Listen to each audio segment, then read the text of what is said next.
सीताराम दोस्तों, मेरो मन अनंत कहाँ सुख पावे। जैसे एक जहाज को पंछी उड़ जहाज पर आवे। जैसे समुद्र के बीचों बीच एक जहाज होता है और जहाज पर एक पंछी हो और वो पंछी वहाँ से जाना चाहता हो, उस समुद्र को पार करना चाहता हो, वो बार बार उड़ता है और उड़ कर थक कर वापस जहाज पर आकर बैठ जाता है।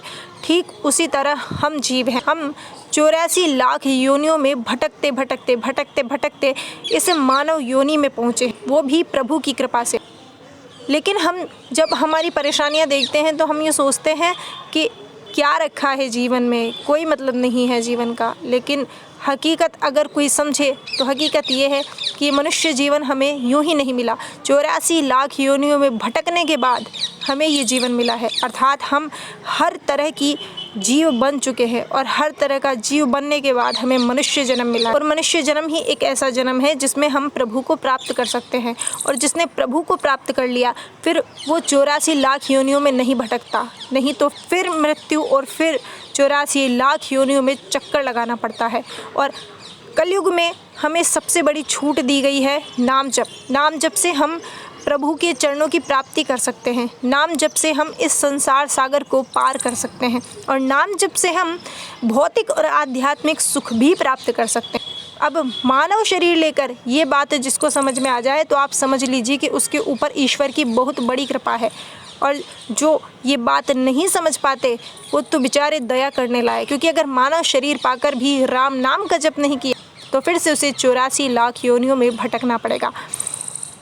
नाम जप की एक ऐसी सत्य कथा हम आपके सामने लेकर आए हैं जिसे सुनकर आपका नाम जप में विश्वास बढ़ जाएगा।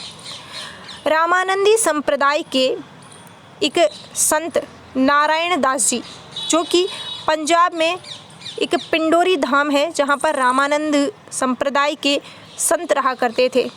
तो नारायण दास जी जो थे वे राम नाम जापक, वे दिन रात राम नाम का जप किया करते रहते थे और उनकी वाणी में इतना प्रभाव आ चुका था कि वे कुछ भी कह देते तो वो सत्य हो जाया करता। उनके पास कई दीन दुखी लोग आते थे और नारायण दास जी उनसे जो भी कहते उनकी समस्याओं का समाधान करते और वो चुटकियों में हल हो जाया करती थी। अब नारायण दास जी के जो गुरु थे वे थे भगवान दास जी। भगवान दास जी ने नारायण दास जी से कहा कि तुम्हारे भजन के प्रभाव में ये जो तुम्हारी प्रसिद्धि है, जो लोग तुम्हारी प्रसिद्धि सुन सुनकर आते हैं, वो बहुत बड़ी बाधा है। तो तुम अब ये सब छोड़कर एकांत में भजन किया करो। नारायण दास जी ने कहा कि जैसी आपकी इच्छा। नारायण दास जी अब अकेले में नाम जप किया करते थे और वे किसी से भी नहीं मिलते थे। एक बार की बात है, नारायण दास जी जंगल में एक पेड़ के नीचे मानसिक जप कर रहे थे। उसी समय वहाँ पर बादशाह जहांगीर पहुँच गए। अब बादशाह जहांगीर ने देखा कि ये कौन है, तो जहांगीर ने कहा कि इसको हमारे रास्ते से हटाओ। सैनिकों ने कोशिश की उन्हें हटाने की, लेकिन वे नाम जप में इतने तल्लीन थे कि उन्होंने आंखें भी नहीं खोली। अब बादशाह को गुस्सा आया। बादशाह ने सोचा कि ये कोई जासूस दिखता है, तो जहांगीर ने अपने जो सेवक थे उनसे कहा कि इसे पकड़कर लाहौर ले चलो। लाहौर जो कि आज का पाकिस्तान है। अब नारायण दास जी को पाकिस्तान ले जाया गया और वहाँ पर उनसे बहुत पूछताछ की गई, लेकिन नारायण दास जी कुछ नहीं बोले। अब जहांगीर को इतना गुस्सा आया कि जहांगीर ने गुस्से ही गुस्से में एक वैद्य को बुलाया और उससे कहा कि इतना तीक्ष्ण जहर तैयार करो कि एक बूंद से ही इनके प्राण निकल जाए। अब जो वैद्य था वो बहुत तीक्ष्ण जहर तैयार करके लाया और एक प्याला भरकर नारायण दास जी को दिया गया। नारायण दास जी को अपने प्रभु श्री राम पर इतना विश्वास था कि वे हंसते हंसते उस जहर को पी गए। बादशाह ने देखा कि एक प्याला जहर पीने के बाद इनके कोई असर नहीं हुआ। बादशाह ने फिर दूसरा प्याला मंगवाया। नारायण दास जी उसे भी हंसते हंसते पी गए। ऐसे करके नारायण दास जी को 5 प्याले जहर के पिलाए गए, लेकिन नारायण दास जी के कोई भी दिक्कत नहीं हुई। अब ये देखकर जहांगीर को बहुत गुस्सा आया। जहांगीर ने उस वैद्य से कहा कि तुमने ये जहर तैयार किया है या शरबत, ये 5 प्याले पी गए लेकिन इनके कुछ नहीं हुआ। तब उसने कहा कि नहीं, ये इतना तीक्ष्ण जहर है कि इसकी एक बूंद से व्यक्ति बच नहीं सकता। तब जहांगीर ने अपने हाथी के ऊपर उस जहर का प्रयोग किया। जैसे ही हाथी की सूंड पर एक बूंद जहर की डाली गई, वो उसी समय समाप्त हो गया। अब ये देखकर जहांगीर और ज़्यादा हैरान हो गया। जहांगीर समझ गया कि ये कोई पहुँचे हुए साधु हैं।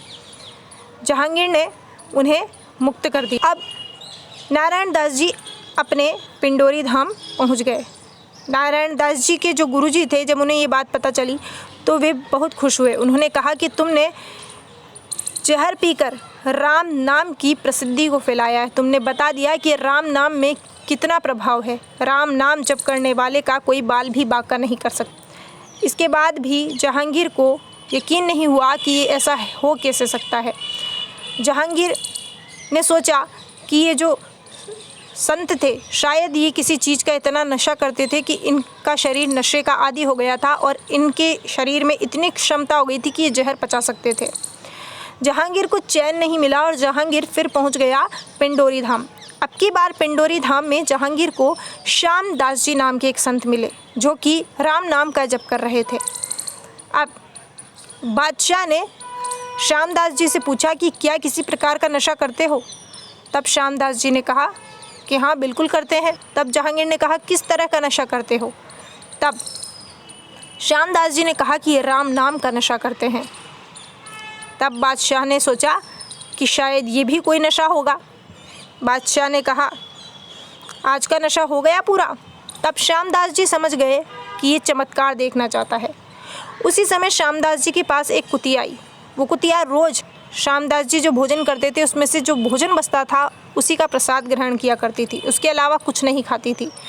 श्यामदास जी ने कहा कि ये कुतिया है, इसे आप नशा कराओ। तब जहांगीर ने कहा, ये किस तरह का नशा करती है? श्यामदास जी ने कहा, जैसा कराओ वैसा करती है। जहांगीर ने कहा, अफीम का नशा करती है? श्यामदास जी ने कहा, हाँ करती है, कराओ। अब देखते ही देखते जहांगीर के सामने वो कुतिया 50 किलो अफीम खा गई। जहांगीर को इतना आश्चर्य हुआ कि 20 किलो की कुतिया 50 किलो अफीम खा गई और उसे पचा गई।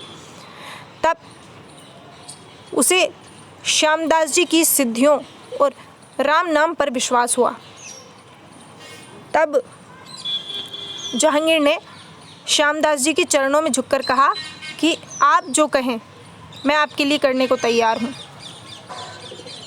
तब श्यामदास जी ने कहा कि मैं तो एक संत हूँ, मुझे क्या चाहिए? जहांगीर ने कहा कि लेकिन मैं देना चाहता हूँ। ये कुतिया जितनी भूमि में घूम जाएगी एक बार में, उतनी ज़मीन में आपको दे दूँगा। और वो कुतिया देखते ही देखते 70,000 एकड़ भूमि में घूम गई और जहांगीर ने 70,000 एकड़ भूमि संतों के नाम कर दी और अपना जो मुकुट था वो श्यामदास जी के चरणों में रख दिया। तो दोस्तों, आपने सुना कि राम नाम का कितना चमत्कार है। राम नाम से ऐसे ऐसे कार्य हो जाते हैं जिनके बारे में सोचा भी नहीं जा सकता। इसीलिए नाम जप कीजिए और एक भी दिन व्यर्थ ना जाने पावे, क्योंकि मनुष्य जीवन की सबसे बड़ी पूंजी नाम जप है। फिलहाल बस आज के लिए इतना ही। अगर आपको हमारी वीडियो पसंद आई हो तो प्लीज़ वीडियो को लाइक कीजिए, चैनल को सब्सक्राइब कीजिए और बेल आइकन पर क्लिक कर दीजिए ताकि हमारी आने वाली हर वीडियो का नोटिफिकेशन आपको मिलता रहे।